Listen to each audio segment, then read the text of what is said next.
नमस्कार दोस्तों, स्वागत है आपका लोकटेक चैनल में। यूडाइस मॉड्यूल के दूसरे पार्ट यानी कि टीचर मॉड्यूल को कैसे फिलअप करना है, आइए हम इस वीडियो में देखते हैं। सबसे पहले यूडाइस प्लस पर हम क्लिक करेंगे।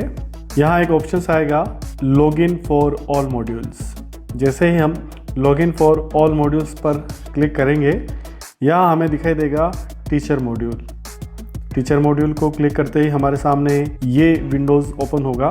यहाँ हमें हमारी आईडी एंड पासवर्ड से हमें लॉगिन कर लेना है। जैसे हम टीचर मॉड्यूल्स को लॉगिन करेंगे, हमारे स्कूल की डिटेल्स हमारे सामने शो होगी और यहाँ नीचे लिखा हुआ आएगा click here to open teacher DCF to fill the data. हमें यहाँ कुछ ये इंटरफेस नजर आएगा। अब अगर हमें इंपोर्ट टीचर करना हो यानी कि लेना हो तो इस ऑप्शन पर क्लिक करेंगे। कोई टीचर ड्रॉप बॉक्स में है, वहां से हमें लेना हो तो वो उसके लिए ये ऑप्शन दे रखा है। List of inactive deleted teachers, अगर उनकी हमें जानकारी लेनी है, लिस्ट कर देखनी है तो हम डिलीटेड टीचर्स के ऑप्शन को क्लिक करेंगे।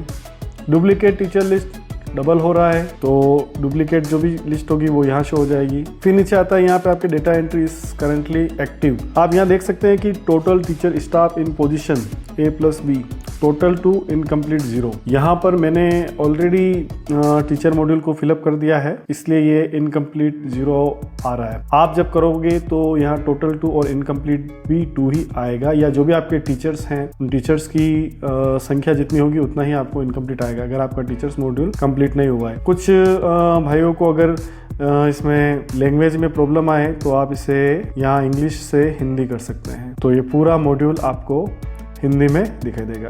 अब आपको यहाँ जो कुल लिखा हुआ है, टोटल नंबर जो लिखे हुए हैं टीचर्स के, जैसे यहाँ पर 2 है तो इस 2 पर आपको क्लिक करना है और आपके सामने कुछ इस तरह का विंडो ओपन होगा। यहाँ हर एक टीचर्स का आपको प्रोफाइल दिखाई देगा। उस मॉड्यूल को हमें जो भी इनकम्प्लीट चीज़ें हैं उनको पूरा करना है। इसमें 3 चीज़ें आएंगी, सामान्य प्रोफाइल, नियुक्ति और शिक्षण, प्रशिक्षण एवं अन्य। तो हम सबसे पहले क्लिक करते हैं सामान्य प्रोफाइल पर। जैसे ही सामान्य प्रोफाइल पर क्लिक करेंगे, यहाँ पर वो सारी इन्फॉर्मेशन होगी। मैं आपको शो नहीं कर सकता, ब्लर करना सिक्योरिटी के हिसाब से ज़रूरी है, पर वो सारी इन्फॉर्मेशन होगी जो आपसे जुड़ी हुई है। उच्चतम शैक्षिक योग्यता, मोबाइल नंबर, व्यापार, डिग्री, उच्चतम व्यावसायिक योग्यता, सामाजिक श्रेणी, शिक्षक की आधार संख्या, गणित विषय के अध्ययन का स्तर, सामाजिक विषय के अध्ययन का स्तर, ये सारी सूचनाएं आ जाती है। आपको यहाँ अपडेट पर क्लिक कर देना है। फिर उसके बाद में जैसे आप नेक्स्ट पर क्लिक करोगे अपडेट करने के बाद में, तो आपको नेक्स्ट नियुक्ति और शिक्षण का विंडो ओपन हो जाएगा, ये मॉड्यूल ओपन हो जाएगा। तो इसमें आपकी नियुक्ति का प्रकार, अध्यापक का प्रकार, सेवा में कार्यभार करने की तिथि, दिन, माह, वर्ष, स्तर पर नियुक्त वैकल्पिक किन कक्षाओं को पढ़ाते हैं, वर्तमान स्कूल में पदस्थापना वर्ष, विषय के संबंध में नियुक्ति, मुख्य विषय 2, ये जो भी आपसे रिलेटेड जानकारी है वो आपको यहाँ पर फिलअप करनी है। वैसे तो क्या है कि काफ़ी सारी चीज़ें आपकी ऑलरेडी फिलअप आएगी, लेकिन अगर उसमें कुछ संशोधन करना हो, कुछ चेंज करना हो तो आप यहाँ कर सकते हैं।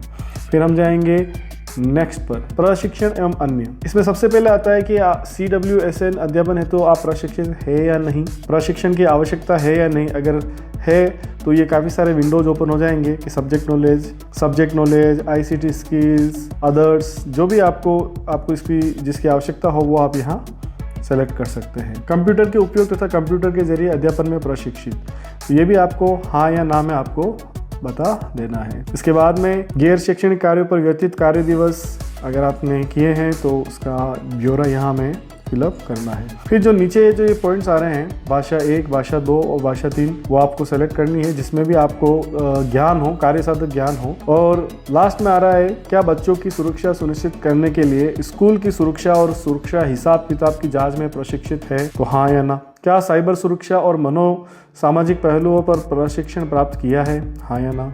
क्या CWSN के शुरुआती पहचान समर्थन और कक्षा समर्थन में प्रशिक्षण प्राप्त हुआ है, हाँ या ना। क्या दूरस्थ शिक्षण कक्षाओं के संचालन के लिए ICT प्रशिक्षण ज्ञान है, हाँ या ना। और लास्ट में whether capable of handling digital devices and VC applications, mobile, laptop, smartboard, desktops, projectors, the use of computers to retrieve, access, store. इस पॉइंट का मतलब ये है कि आप केपेबल है या नहीं इन डिवाइस को हैंडल करने के लिए जो ये डिजिटल डिवाइस हैं, मोबाइल, लैपटॉप, स्मार्ट बोर्ड या डेस्कटॉप वगैरह, जो इनको आप हैंडल कर सकते हैं या नहीं। अगर आप हैंडल कर सकते हैं, आजकल सभी मोबाइल स्मार्टफोन यूज़ करते ही हैं, लैपटॉप वगैरह यूज़ करते ही हैं, तो मुझे नहीं लगता है कि कोई कैपेबल नहीं होगा। लेकिन फिर भी अगर कोई कैपेबल नहीं है तो आपको ना करना है, अदरवाइज आप कर सकते हैं, इन चीज़ों को हैंडल कर सकते हो, इनको अच्छे से ऑपरेट कर सकते हो, तो आपको हाँ करना है। ये करके आपको लास्ट में अपडेट पर क्लिक कर देना है। जैसे आप अपडेट पर क्लिक करोगे उसके बाद में यहाँ पर ये आपका प्रोफाइल कंप्लीट हुआ दिख जाएगा, लिखा हुआ आ जाएगा कि पूरा हुआ। यहाँ एक नई चीज इस बार ऐड हुई है, वो है आधार नंबर वेरिफिकेशन स्टेटस। तो आपका अगर आधार नंबर वेरीफाइड नहीं है UIDAI से, तो उसको आप वेरिफिकेशन कर ले, वेरीफाइड करें। तो आप जैसे ही वेरीफाइड करेंगे तो यहाँ पर ये भी, तो यहाँ पर हमें ये वेरीफाइड नज़र आएगा। अगर नहीं है तो उसको तुरंत हम वेरीफाइड कर देंगे। इसके बाद में अभी अपना काम पूरा हुआ नहीं है, हमें वापस डैशबोर्ड पर आ जाना है और यहाँ आप देखोगे कि यहाँ लिखा हुआ आएगा मार्क कंप्लीटेड। ये मैंने कंप्लीट कर रखा है, इसलिए आपके यहाँ पर जो भी स्टेटस होगा वो शो हो दिखाई देगा। तो आपको इसको क्लिक करना है और क्लिक करने के बाद में click here to mark complete options आपको दिखाई देगा। आपको यहाँ क्लिक करना है क्योंकि लिखा हुआ आ रहा है नॉट मार्क कंप्लीटेड। तो आपको यहाँ पर क्लिक करना है और नियमित शिक्षक, मौजूदा पद पर कुल शिक्षण कर्मचारी, तो यहाँ आपको नीचे एक कॉलम दिखाई दे रहा है टिप्पणी का। इस टिप्पणी में आपको टिप्पणी लिखनी है और नीचे एक I hereby declare and certify the following points and mark data of teachers update and completed till date. इसको क्लिक करना है और अपडेट स्टेटस कर देना है। जैसे ही आप इसको क्लिक करके अपडेट स्टेटस पर क्लिक करोगे और वैसे ही आपका ये टीचर मॉड्यूल कंप्लीट हो जाएगा।